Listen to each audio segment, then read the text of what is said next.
Hello, everyone, and welcome to tonight's very special edition of the Draft Countdown podcast. I'm your co-host, Brian Bosarge, and as always, my co-host, Shane P. Hallam. Shane, two special guests with us tonight. Draft Countdown's own Pigskin Paul, and the godfather of Draft Countdown himself, Scott Wright. There you go. The co-founder of Next Gym, joining us. He's coming in. This is what we call the annual Senior Bowl Grapicos party because, well, I came along with you guys, about 8 years ago now, and y'all were drinking Grapicos, eating pizza and tacos and everything else, and it was just great. The Friday night before the Senior Bowl, talking draft and talking Senior Bowl and everything, it was a really good time. So I had, for anybody that might be new listening tonight, what is the significance of Grapicos specifically for you, Scott, and you, Shane? Yeah, well, look, we can. Scott, you want to run down the story, the history there? You can unmute and let us know. Oh, he's still there. Go on mute. Somehow you cut off. Sorry. There he is. Okay. So the origin of Grapicos is we were down at the Senior Bowl. Shane and I were covering the Senior Bowl. Pigskin Paul was down there, and we were staying at different hotels. Shane and I were at one hotel, and Paul was at.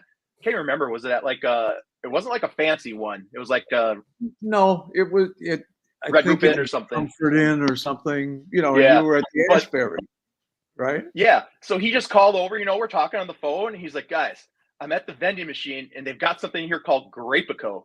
And Shane and I just were immediately fascinated just by the word. We're like, Grapicos, what is that? And it just kind of became a running joke and kind of inside joke. So when we started to do these get-togethers before the Senior Bowl and the eve of the Senior Bowl, we called it the Grapicos party. And what Grapicos is, for those who don't know, is it's grape soda. It's just like a Southern delicacy that you can only get in like kind of the Southeast, I believe. I can't get that in Minnesota, unfortunately. I'm just drinking, it's like drinking like French wine in California or something. It's still good, but not the same. It's just regular grape soda. But Brian and Paul have the real thing.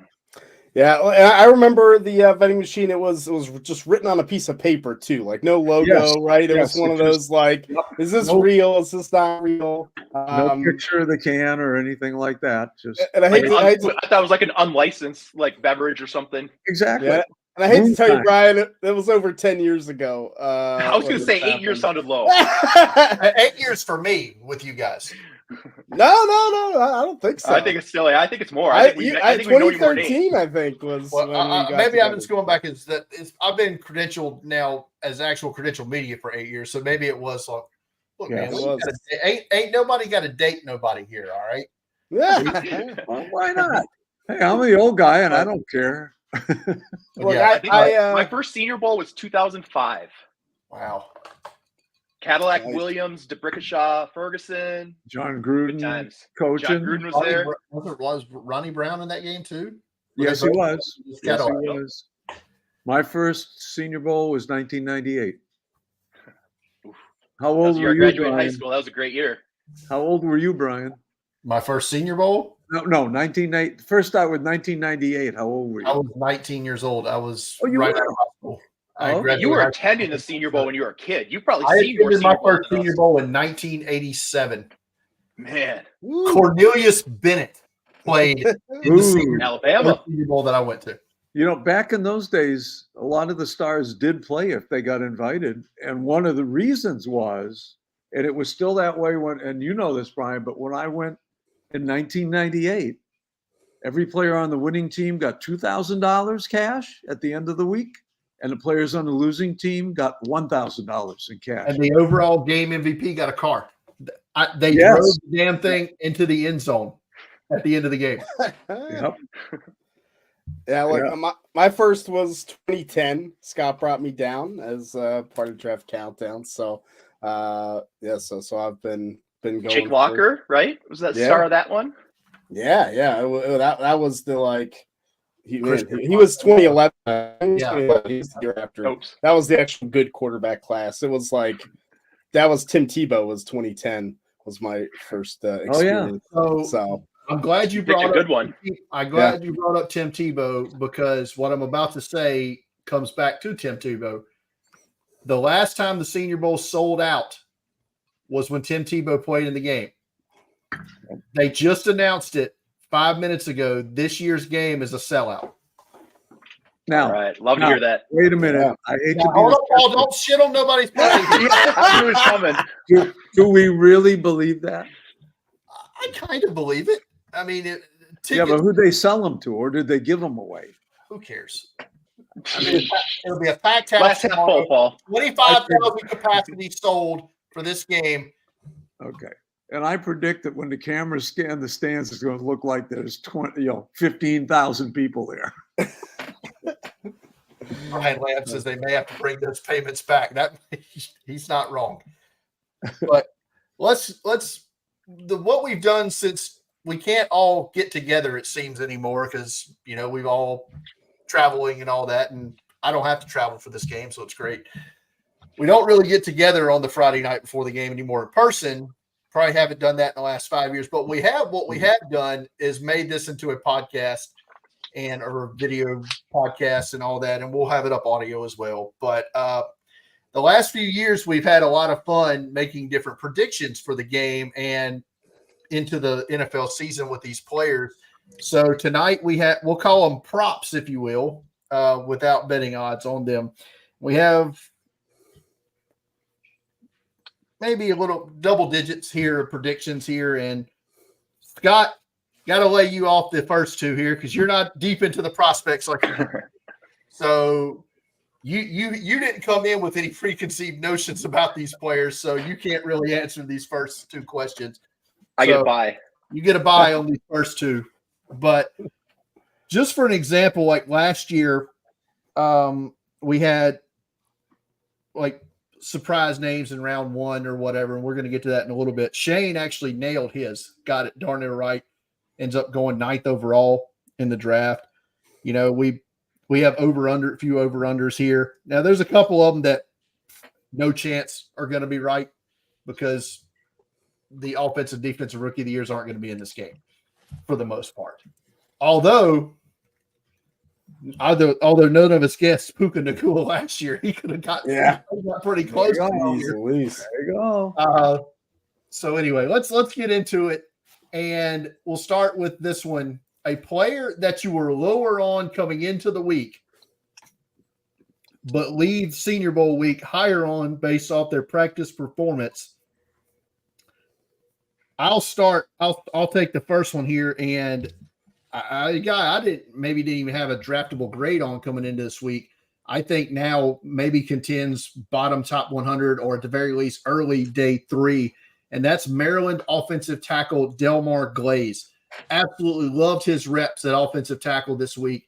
Great frame on him as well, and just shut down the pass rush. Now, they tried him at guard too. His reps there didn't go near as well as the ones on the outside, but I like Delmar Glaze a lot more, obviously, than I had coming in because I didn't really know him at all. There you go. That makes sense. No, it's a good one. Paul, you want to go next? I can. I didn't really have a clue, and I'm ashamed to say that, considering I was born and raised in New Hampshire. Dylan Labe from UNH, the running back with the A-plus receiving hands.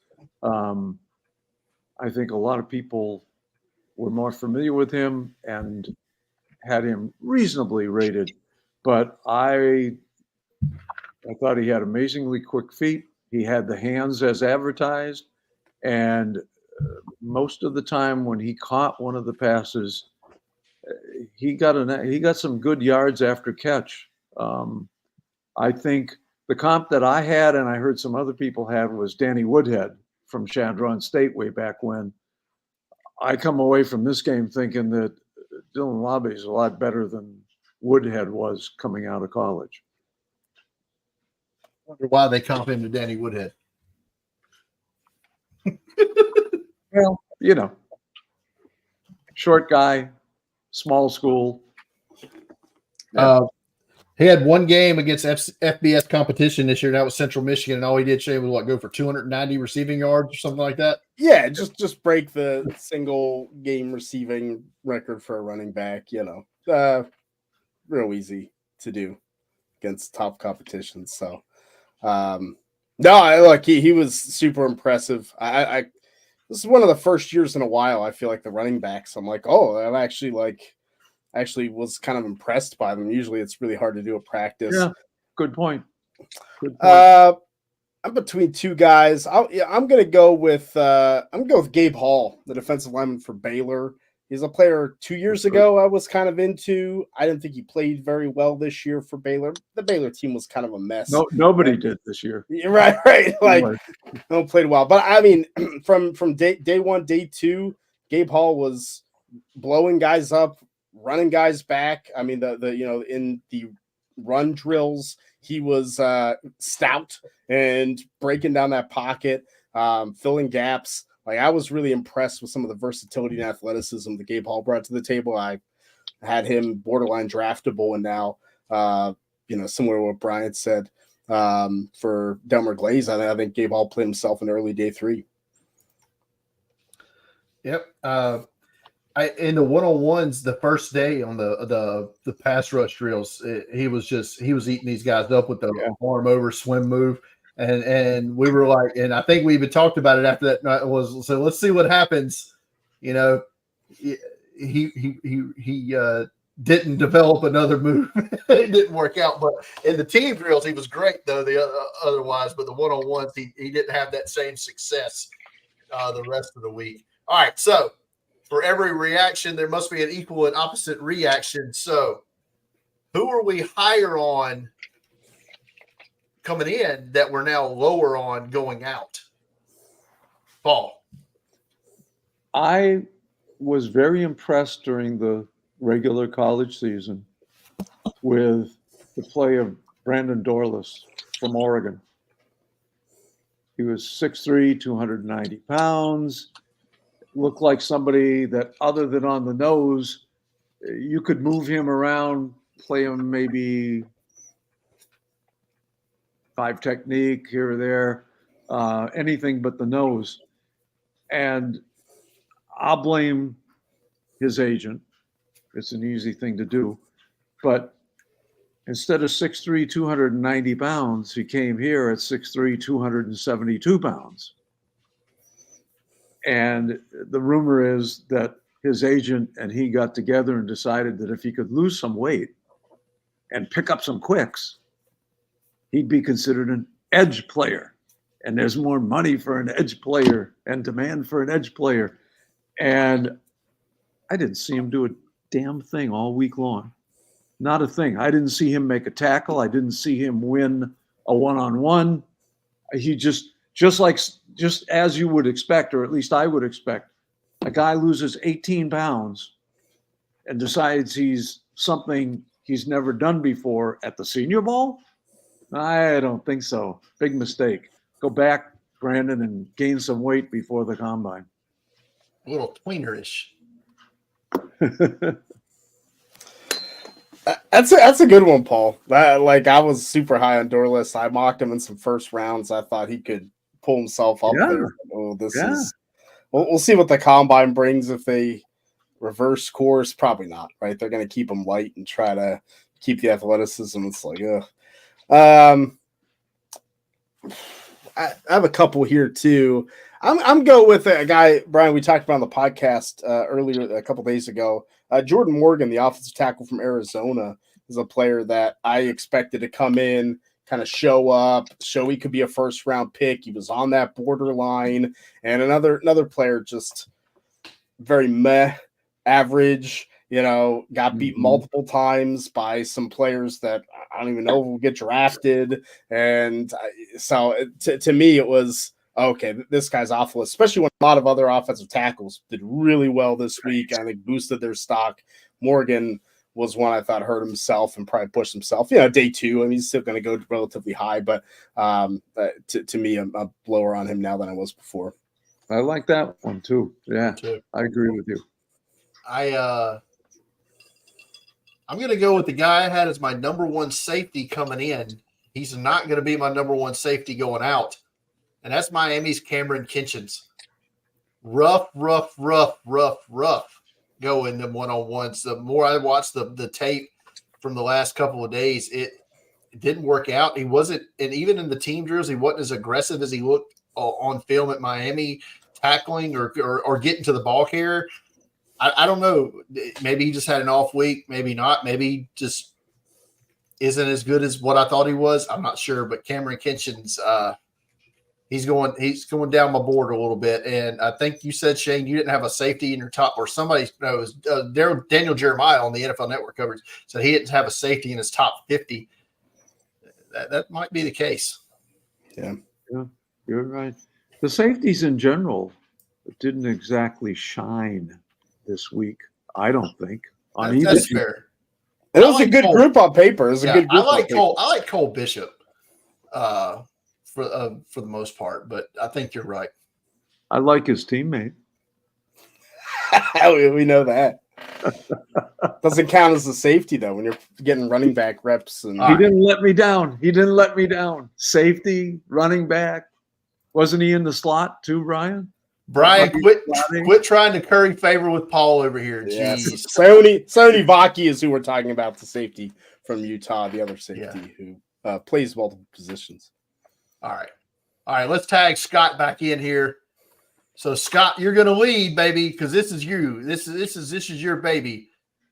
Number of players on the Senior Bowl roster drafted in round number 1. Last year, I had the lowest number. I predicted 4. Shane had 5. Scott had 7. Paul had 6. It was 2. Yeah, it was rough. I'm always an optimist. I always go high. Spoiler alert, we're going to get more than 2 this year. I think so. I'm pretty sure anyway. Does Vegas do an over-under on that one? I've never seen one. They must have a prop. Somebody must have not a for the Senior Bowl, but they'll have props on every position. Yeah, it's got it. They've got All it. right, so Scott, lead us off. Number of Senior Bowlers going in round 1. Well, leading off, I can't do my Price is Right thing and just wait for everybody else to bid. One higher. That's right. You just got picked for Contestants Road, baby. So you had to go first. I got to go first. So I don't know. I'm going to put a place in the ground. I looked over the roster, and I'm going to go with 6. I don't know if that seems crazy high or low, so I'm interested to hear what you guys think, but I'm going with 6. You want the names too, or should I? Give us the 6. Yeah, I think we're going to see a couple of the quarterbacks. I think Penix is going to get in there. I went with Bo Nix. I think he might sneak in there. The Oregon State offensive tackle Fuaga. I think that the Oregon interior offensive lineman, I went with him sneaking into the back end of round 1. Obviously, Latu from UCLA, and then Quinion Mitchell from Toledo was the other one I went with. So those are my 6.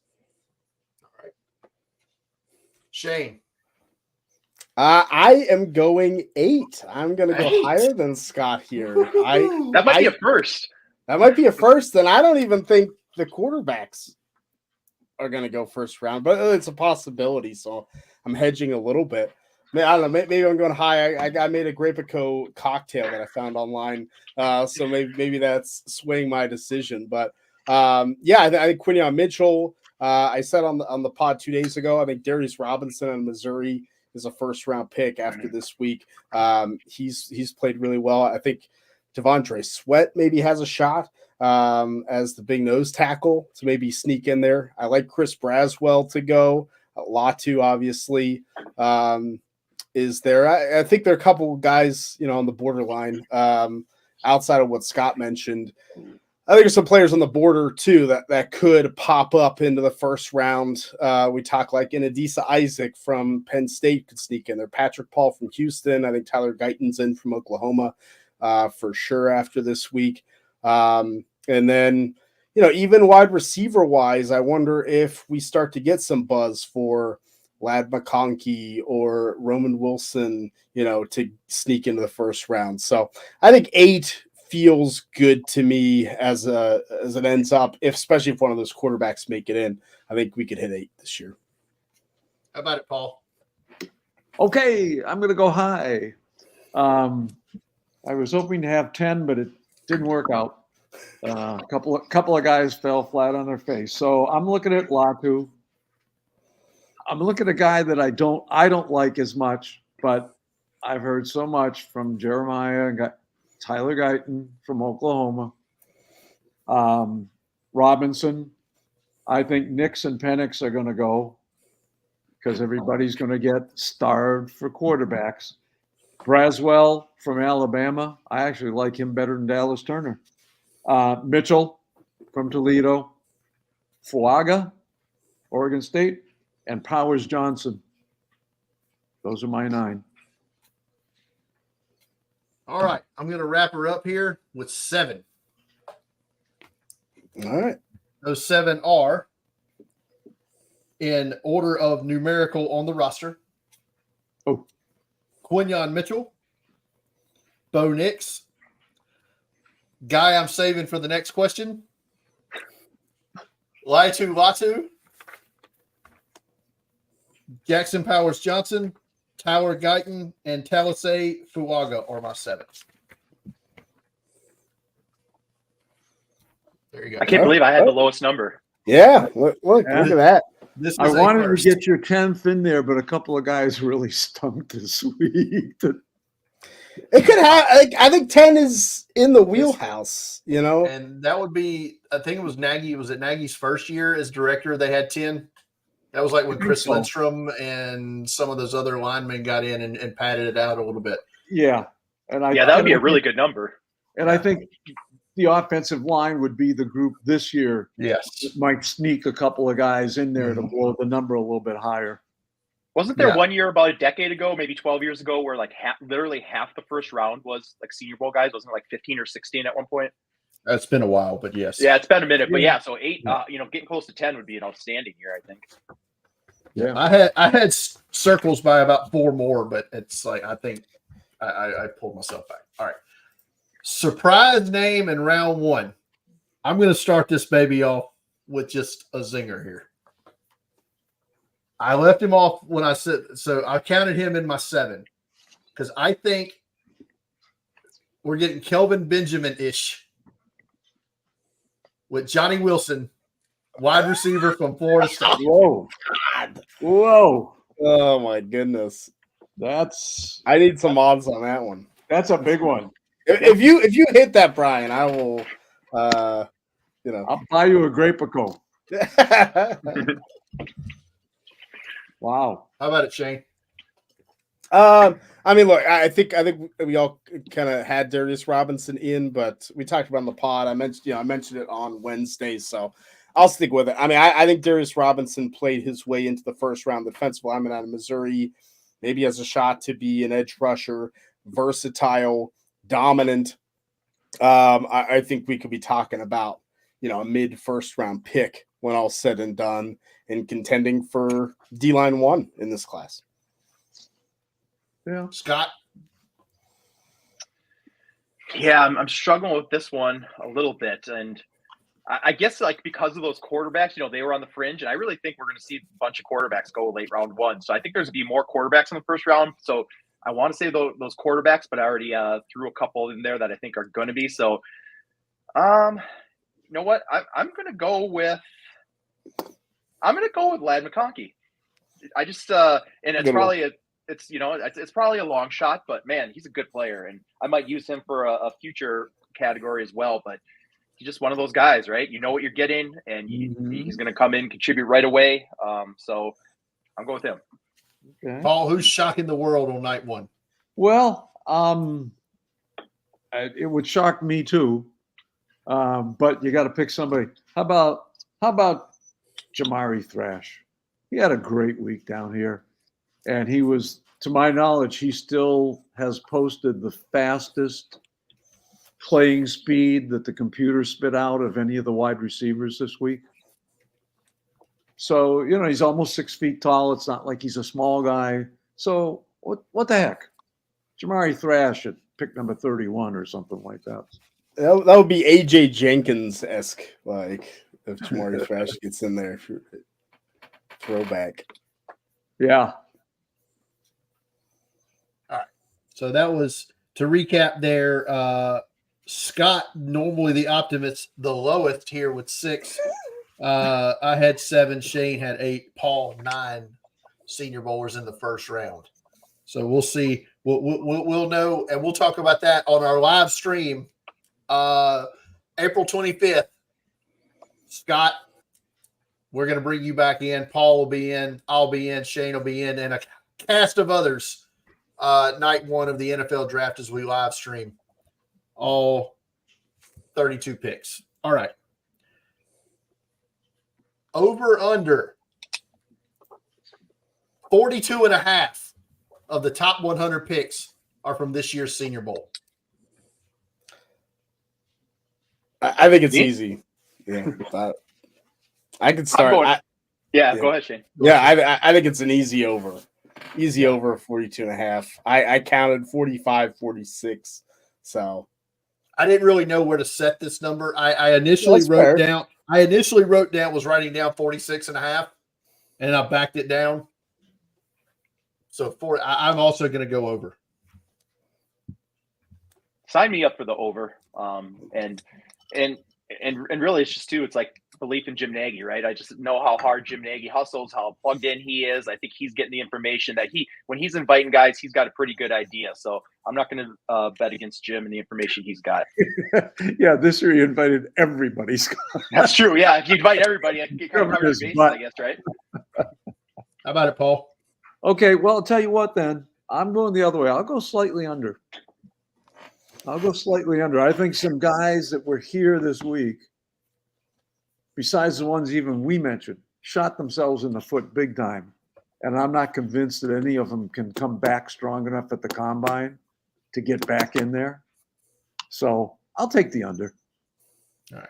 Traditionally speaking, day 2 is a Senior Bowl day, isn't it? Yes. For the most part. It has been recently. All right. Big time. 138 players on the roster. Yep. Over under 113.5 total drafted. Me? Go ahead, Paul. Yeah, okay. Go, Paul.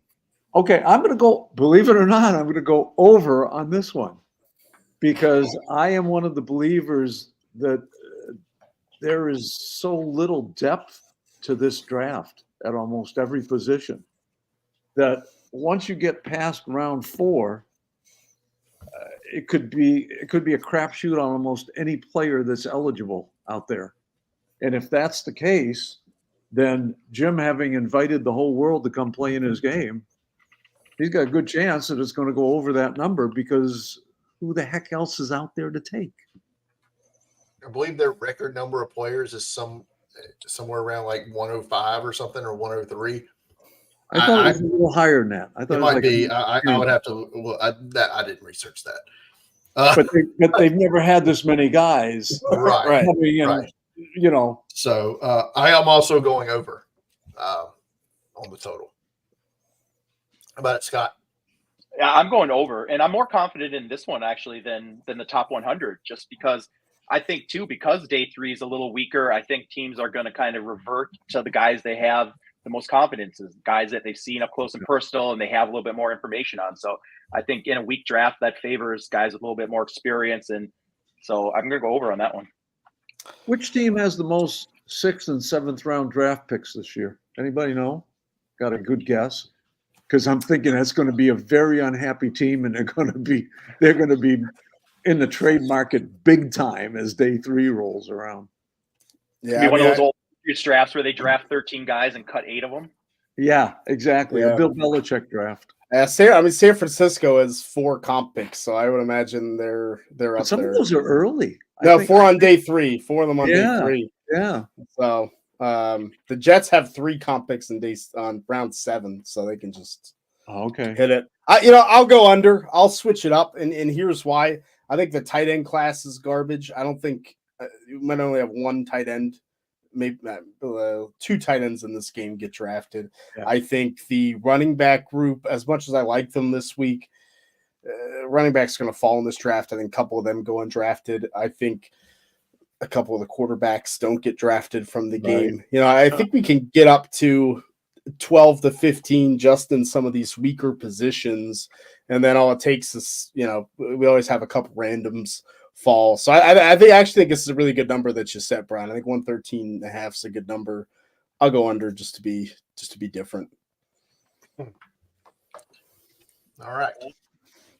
So now these two questions here we're never going to get right because the offensive and defensive rookie of the years, generally speaking, like I said, are not going to come from this game. Yeah. But it's a fun exercise. Like I said, last year nobody had Puka Nacua down, and he's going to finish second in the rookie of the year balloting, I assume. So behind CJ Stroud. Look, Paul gave it to both of them because he couldn't decide. So that's Paul true. Paul copped out in his article. For the Coward. All right. So, I tell you what I feel. who is the offensive rookie of the year? Senior Bowl players only. How about it, Shane? Oh, okay. I get to start. Look, I get kind of the pick. I mean, I won't take the low hanging fruit. I guess I'm going fruit. to. That's fine. You guys, I'll leave that for the three of you to take the quarterbacks. But I'm going to go with one of the best players at the Senior Bowl this whole entire week, and that's Roman Wilson. I think Roman Wilson could win Offensive Rookie of the Year, the wide receiver from Michigan, who I think has played himself into being a top 50 pick. Versatile. If he goes to a system that feeds him the ball a lot, I think Roman Wilson could be a Rookie of the Year candidate.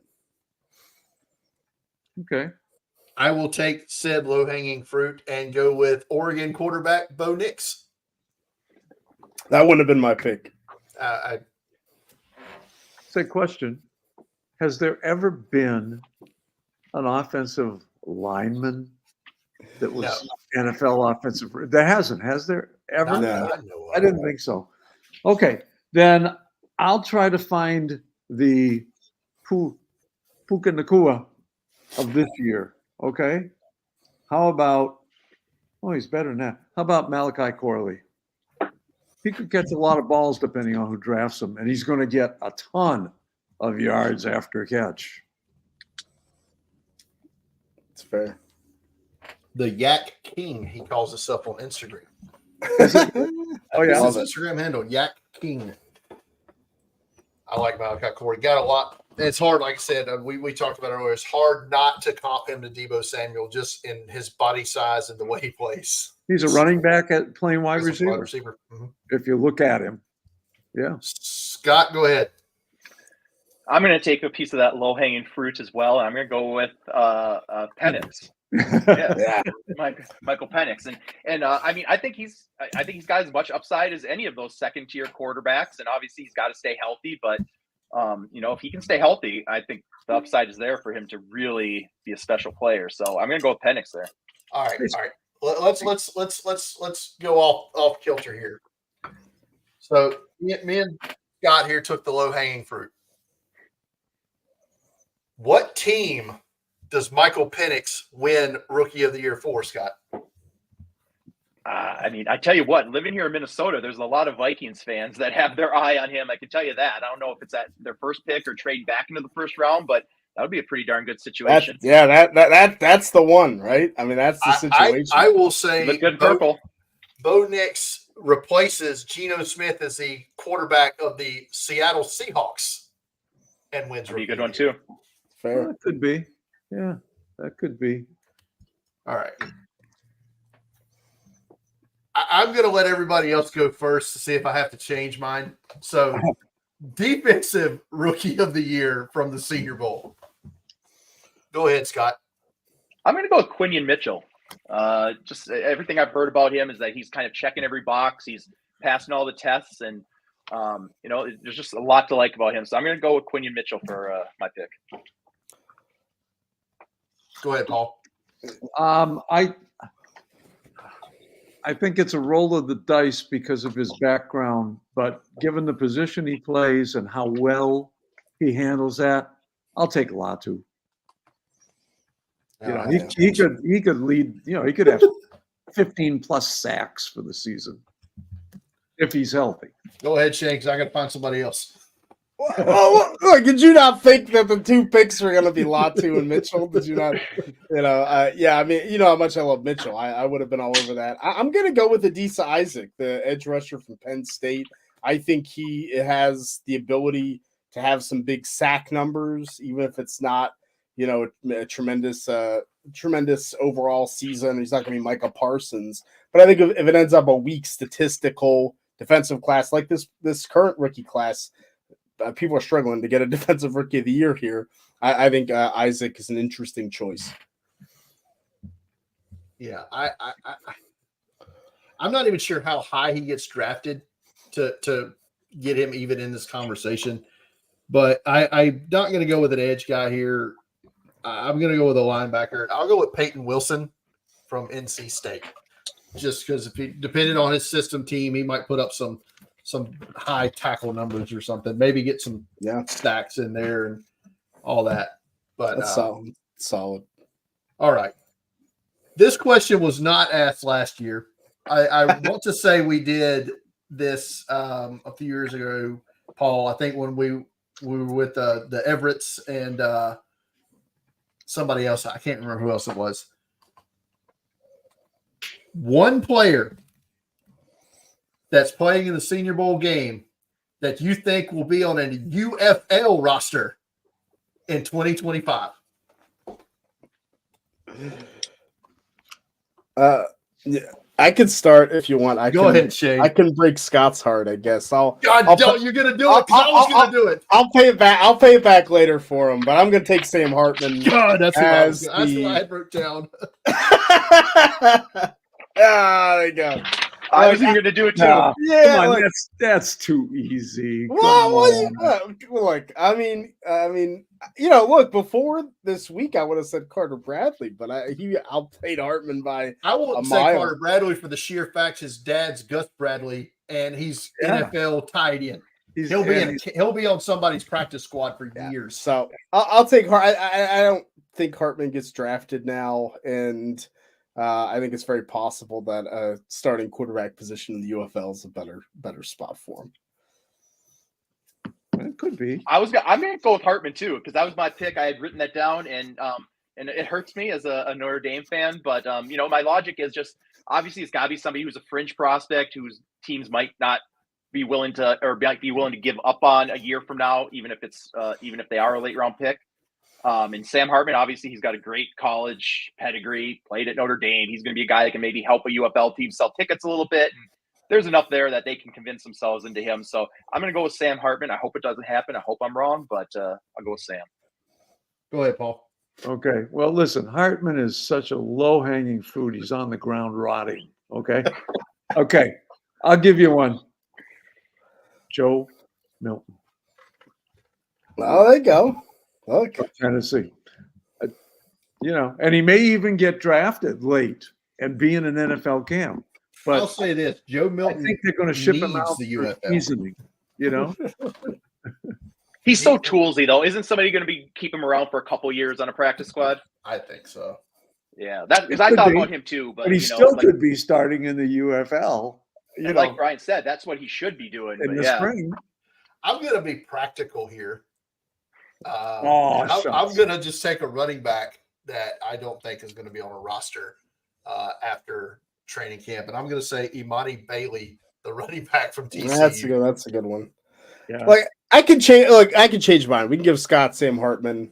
I'll take I'll take Travis Glover, the offensive tackle from Georgia State, who I don't think deserved to be at the Senior Bowl at all. So I think he's going to be working in a warehouse for like UFL, 323-pound guy. You could just plug him right in there in the UFL. I thought he had some good reps in the one-on-ones, but you're probably right. Yeah. Okay. I've had a lot of fun with this one in the past, including celebrating in the press box when it happened the first time. Remember that, Paul? No. One guaranteed thing that will happen during the 2024 Senior Bowl game. I'll start out here because I saw this all week in practice.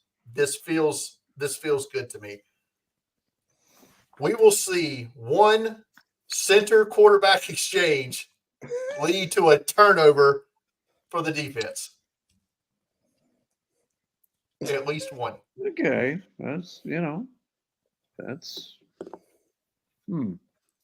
That's fair. That's It fair. happens to this. Yeah. Yeah. When I heard that, I went right back to Tim Tebow's first practice at the Senior Bowl. Speaking of Tebow, didn't he like fumble like 3 of his first 4 snaps at his first practice or something like Because that? these guys have never taken a snap under center, and it happened all week. Pratt fumbled at least 3 or 4 different times. Rattler's the only one I think that's had any pro style offense at all in his college career, and that was the last 2 years.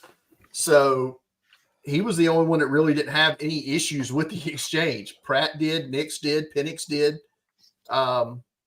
It was interesting, and it always is, to be honest, especially nowadays. Go ahead, Shane. So Bo Nix is going to play in the game, right? Yes, okay. I feel good about that. Feel good about that. I say Bo Nix runs for a touchdown in the game. That's my guarantee. Bo Nix runs for a TD. Yep, he's going to scramble one out and just take off because that's all he's got. Go ahead, Paul. okay. I'll take a low-hanging one here. We always pick on somebody. Joe Milton throws more interceptions than touchdown passes. Milton throws more interceptions than TD. Than TDs. All right. That feels good. I am going to go with there will be a Lad McConkey touchdown.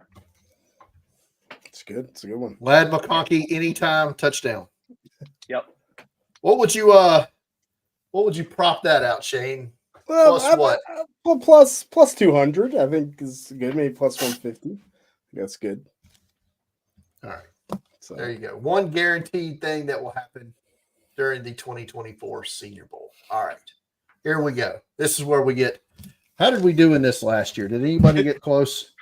Yeah. What was our I don't even remember what the guarantees final last year? score of this game was. None of us got it right. I don't remember either.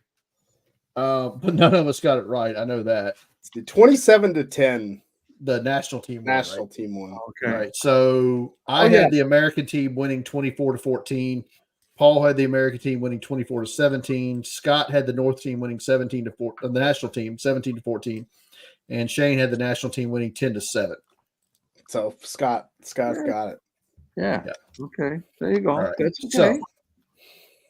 So, I'll start here, and I'll say this: until the last few days, I would have taken the national team all day long. I just thought they had a much larger talent disparity. At this point now, it's a numbers game. And I think the American team has the depth at this point to win this game. I'm going to say American team wins this game 24-17. Well, I'm going to take the high end. I'm taking the national team in this one. I think it's going to be close. I think it's going to be relatively high scoring with a good offensive lineman. I'm going to go national team 28, American team 24. Woo. You're right. That's high scoring. That'll be good for the crowd. For the sold out crowd out there. Yeah, they'll sell some tickets for next year if they can score. Okay. Go ahead, Scott. I'm going to go national 27, American 10. And the only thing that gives me a little pause there is because it seems like whenever we criticize one of the coaching staffs for like not doing a good job or, oh, they didn't take advantage of the practice, that team would play well on game day. We're like, oh, they're awful. And they, It's funny you say that because as much install as they were doing the last 2 days of practice, they ought to be fundamentally sound for this game. You might be onto something there. And man, there's nothing more frustrating than standing there watching them like not action on the Senior Bowl practice sidelines. I mean, just drives me nuts when they spend too much time doing special teams or too much time just like doing calisthenics, or it's like that's valuable time that everyone made to down there. That's money time. When that practice whistle goes off, I want to see action from start to finish. So one of my most frustrating things attending the Senior Bowl was slow practices. It sounded like you had one or two of those, Brian, with the American squad. Back-to-back days, awful. Yesterday was just. I figure I'm estimating here, and this might even be low. Of the 120 minutes of practice, I think that we might have had 80 minutes of action. Or I just don't understand it. It's wasteful. I just don't understand the logic behind that. You know, It's why not get overcoaching. as much as you can on tape in that time you have? To me, it's overcoaching. You know, these guys are assistants from all over the place, and you know, this is their chance to up their stock, or at least they say that. And I think they just, I think they just overcoach. I was watching the practice on Tuesday, and I don't know if they switched who was, calling plays for the offense for the American team, but it was like on every play, the quarterback's coming out of the huddle and he's yelling over to his offensive coordinator or the play caller, what was the formation or what was this or that? It's overdone. I think we're looking at, I'll be reasonably optimistic because if the offenses don't score, the defenses will. But I think it's more like 19-16. It's going to be an odd score. Could be a safety in this game, something of that nature. And I agree with what Brian said. I would have told you. In fact, I did.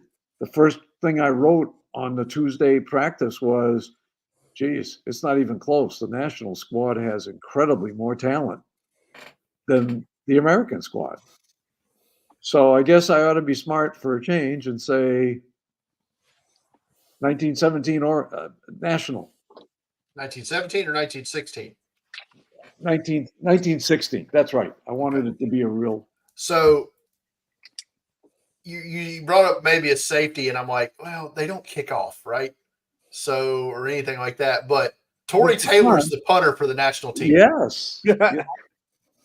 Although, and if he drops one, he dropped a couple inside the 5 yesterday in practice. Yeah, he got better. If he drops one of those in there, and then Joe Milton's the quarterback that trots out for the American team, look out, baby. Look out. Joe's going to mess it up. That's my feeling. All right. So I'm the only one going with the home team here, the American team winning 24-17.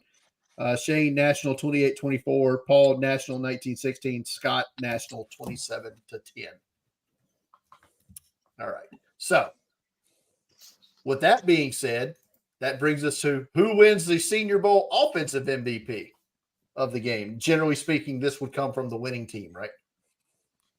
Well, yeah, generally speaking. We can hedge our bets though. So I'll hedge exactly, Scott.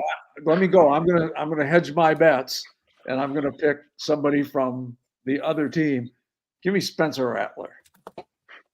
Give me Spencer. How you take the home team pick away from me, Scott? Paul. I'm sorry. We knew I was straight going homer. No, on this one. I thought you'd be too embarrassed to pick another another. You got another South Carolina Gamecock to pick, Brian. Don't I do not. Oh yeah, that's right. He's not playing. He's not playing in the game. Never mind. So, well, you got Bell. I mean, that's almost a Gamecock. Jaheim Bell. Spirit. Yeah. Spirit. Yeah. All right, so I'll pick somebody else, but go ahead, Scott. Well, actually, I was going to pick Spencer Rattler too, so I was going to sneak in and grab it from you too, Brian. So you weren't getting him either way. Yeah.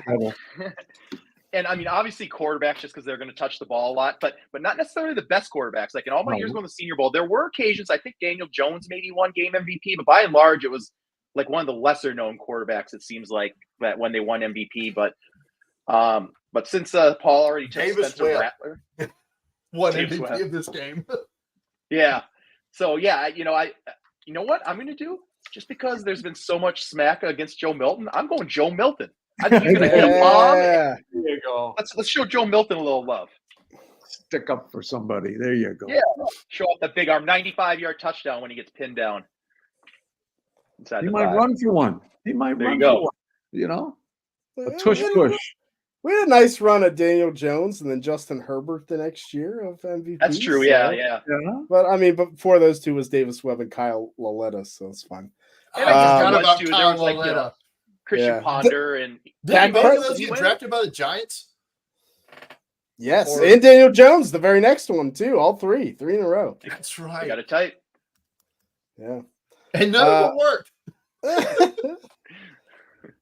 You want to go next, Brian, or you want me to? Go ahead. You go ahead. I'm you know what? I'm going to take a former Gamecock here. I'm going to take Marshawn Lloyd for offensive MVP. Has had I a like great it. week. I think big running by the national team. So since I had my Bo Nix guarantee prediction, I think I'll go Lloyd for this one. My only hesitation on a running back is there's 5 of them on each team. That's fair. That's my only hesitation on picking a running Got to back. break a big one.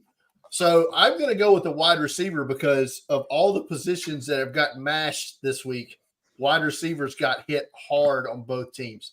So there may be only 4 to 5 wide receivers on each squad, if my math is correct here.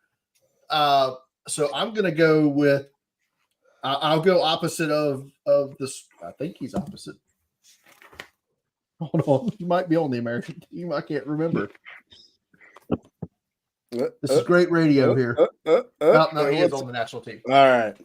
Malachi Corley, Western Kentucky. There you go. Brian, 90 plus yards total offense, and he gets a touchdown. You want to guess the last time a wide receiver has won MVP of the game? It's probably going to not be great for me. Jerry Rice. Sonoris Moss. He wasn't here. Yeah, it was Sonoris Moss. 2006. Really? 2006. Look at Scott Sonor. I don't even. That's sad. It's one ran well in 2002 before that. I can't do math, but I know that type of stuff. Who needs math? It's you can take Scott out of the draft business, but you can't take the draft business out of all right.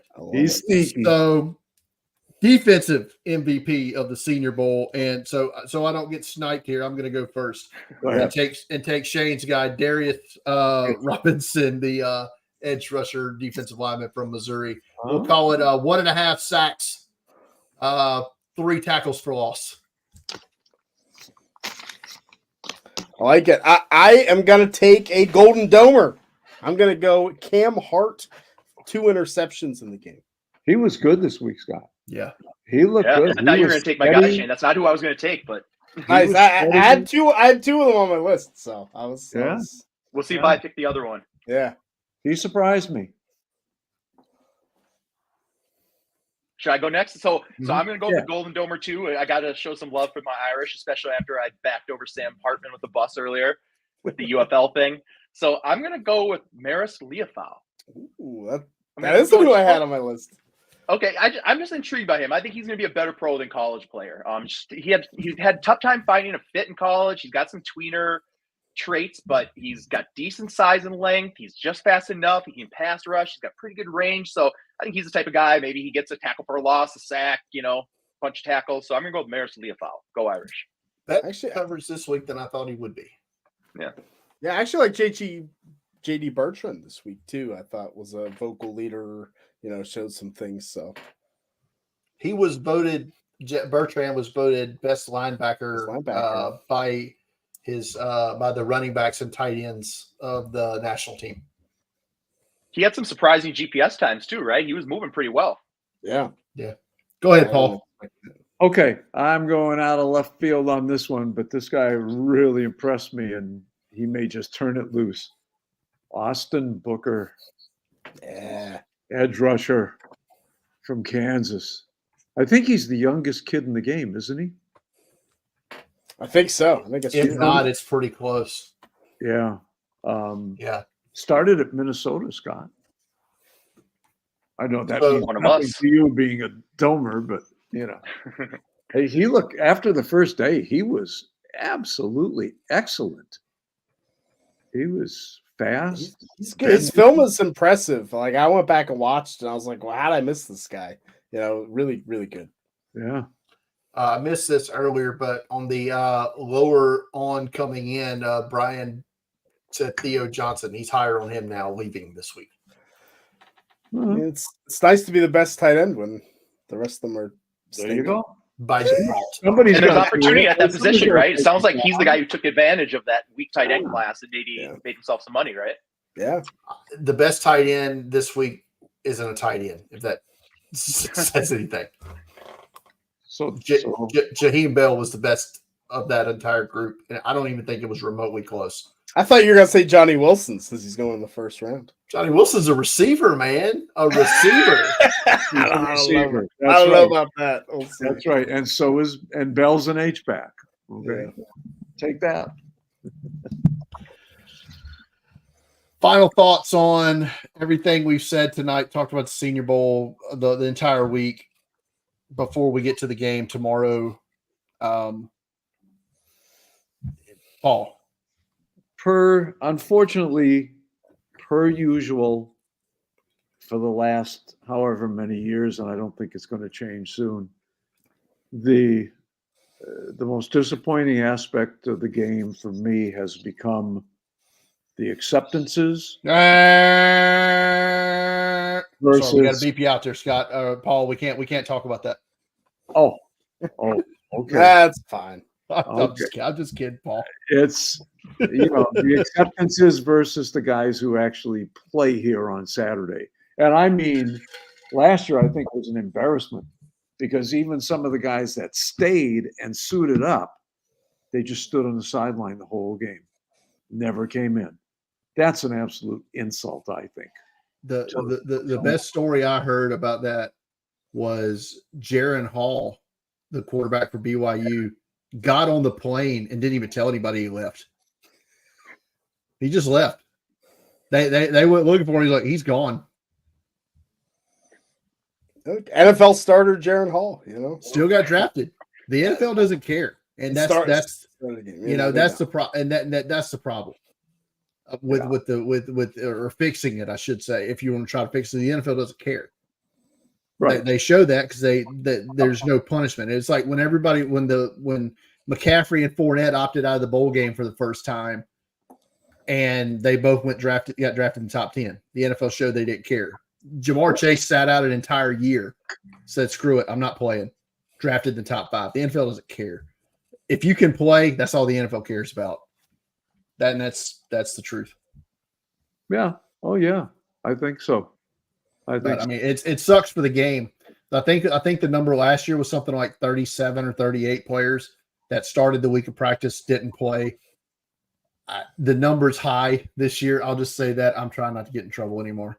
So, look, as Brian said, maybe they got to bring back paying the guys that win the game. You got to make it a big number. But I was just going to say the number's got to be a lot higher than the 2,000 that they paid. I don't think they can make it big enough to make the risk worth it for the guys that are. If the Senior Bowl gives them $1,000 each, it might push them into a higher tax bracket already. Shane, I tell you what. I was going to say, Brian, before we close, I got a question for you. One final question. So you've been going to the Senior Bowl now a bunch. You've got a bunch of them under your belt. You've seen the way they've gone in the past. What was the biggest difference this year? Whether it's something the way it was run, whether it was like maybe some vibe, like what was like this year's personality of the Senior Bowl? Give us some insight into that. It's hard for me to say because I approached it a little bit different how I usually do. I've gotten myself in trouble by trying to watch too much at one time in the past. And so this year I went in with a plan of I'm just going to watch these positions this day, these positions this day, these positions this day, and then supplement it because I knew I was going to get access. I knew I was going to have access to the practice tape. So it's like I knew I could just go back and do that and watch the rest. So instead of just trying to distract myself, I did that and just basically trying to just piece to get most of doing a lot of prep for the radio broadcast tomorrow, which if you're listening to this and we're going to tweet it out from the Draft Countdown account tomorrow. I'm going to have a post up on Draft Countdown. You'll be able to go there and link. You can listen to the game live at 1 Eastern, noon Central. Actually at 11:45 Central, 12:45 Eastern. We're going to start the pregame show. It's an iHeartRadio. Download the iHeartRadio app and search 99.5 Sports Talk, and you can listen to myself on the broadcast along with Randy Kennedy and Pat Greenwood. We're going to be doing broadcasting the Senior Bowl live. Listen to it that way. I'm not saying that we'll be better than Andrew Siciliano and Daniel Jeremiah and Charles Davis, but I'm saying we're going to be better than those guys. That's what I'm saying. Because I was going to say, I'll say it if you don't want to. Yeah, I can't wait. And if you want to watch the game still, and if you just pause your television for like a minute and a half, you should be able to catch up with the stream or whatever, because the stream will, as anybody knows, listen to anything like streams lag. So, and you should be able to sync up the TV with the broadcast. It'd be great. So that's what's changed for me over the last few years. Is just doing the radio as well. It's my fourth year. Yeah, you do a great job every year, Brian. I always look forward to listening to it, and because you talk about the players, right? Is what you do all year long. You know these guys, and if you really love the draft, like anybody who's listening to this does, you want to listen to Brian's insight, not the one for everybody else. What I love is it ends up being a 3-hour infomercial for Draft Countdown. Is what it essentially ends up being. Love it. How about it, Shane? Wrap it up. My final thoughts is I think the roster's only going to get bigger from here. We have the biggest roster we've ever had at the Senior Bowl. I think we're seeing we shouldn't talk about it, but we're seeing so many players opt out of the game. I think it keeps getting bigger, and it's a way for the Senior Bowl to squeeze out the Shrine and squeeze out these other All-Star games by continuing to increase the roster, guaranteeing to have enough players for the game. And honestly, for me, it's good. Like, I like it. I get to watch more players play against better players. So that's my kind of takeaway with this big roster. I think it was a resounding success to have this many players at the game. I don't know if you guys feel differently, but if that's the case, why not add 10 more? Why not 15 more? I think it's going to continue increasing. Yep. So I'm good with it if that's what it takes.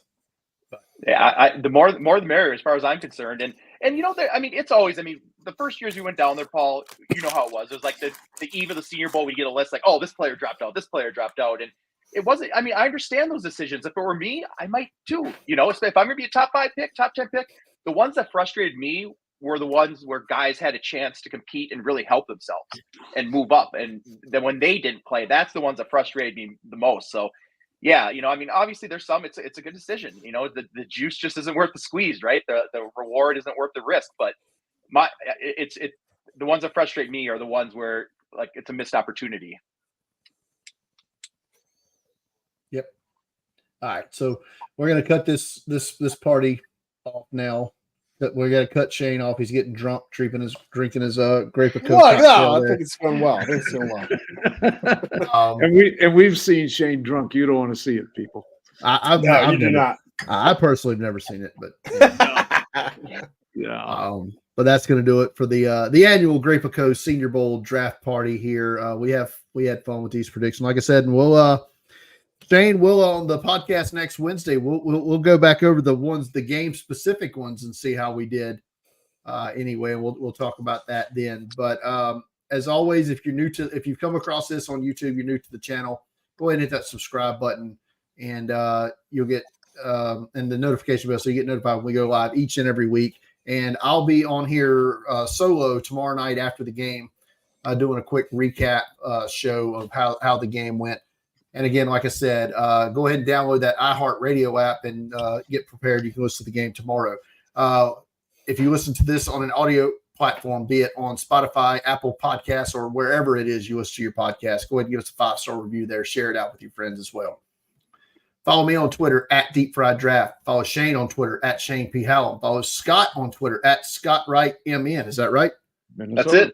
Yep. And follow Paul we'll try to follow Paul on Twitter at Pigskin Paul. Follow Draft Countdown on Twitter at Draft Countdown, and go to draftcountdown.com for all of your NFL draft needs. For Shane, for Scott, for Paul, I'm Brian. Good night, everybody.